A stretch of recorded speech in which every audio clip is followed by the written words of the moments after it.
On the 27th of August 2024, Marc Bernal played his third senior match for Barcelona. He was 17 years old. Deep into stoppage time, his left knee gave way. ACL, the two letters that have ended careers, stolen primes, and broken players who had everything ahead of them. Bernal didn't just lose a season. He lost the moment everyone in football was just beginning to notice him. Because those 3 matches before the injury weren't ordinary. He had started all 3. La Liga, away at Valencia, away at Rayo Vallecano. A 17-year-old starting back-to-back away fixtures for Barcelona in a title-challenging season, under a manager who had no patience for players who weren't ready. Flick didn't play him because the squad was thin. He played him because he had no choice. The kid was simply too good to leave out, and then it was gone. 382 days, no matches, no minutes, just a rehabilitation room and a body that needed to be rebuilt from scratch. What happened next tells you everything about who Marc Bernal actually is, because Barcelona offered him a contract extension during the injury, before he had played 10 senior minutes, before anyone knew what his knee would look like on the other side of surgery. The club looked at a teenager on crutches and decided the future still belonged to him. He came back in September 2025, slowly, carefully, minutes managed, body protected, but every time he was on the pitch, the same thing was visible. The same quality that made Flick pick him at 17 was still there, completely intact. Then came the 1st of February 2026, Barcelona versus Mallorca at Camp Nou. Bernal comes off the bench. Fermin plays the ball into his feet. He checks inside, switches foot, and curls it into the bottom corner. His first goal for Barcelona. 382 days after the injury took everything away. Gavi,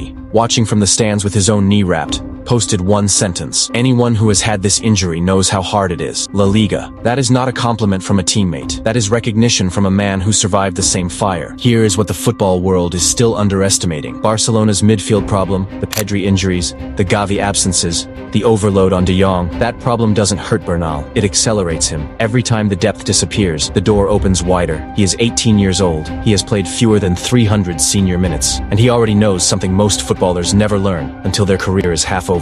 He knows exactly what the game costs. He paid for it before he'd even cashed in. That knowledge doesn't make you fragile. It makes you dangerous. Because nothing the game throws at him from here will ever feel as hard as those 382 days. The wait is over. Barcelona just don't know yet what they've been waiting for.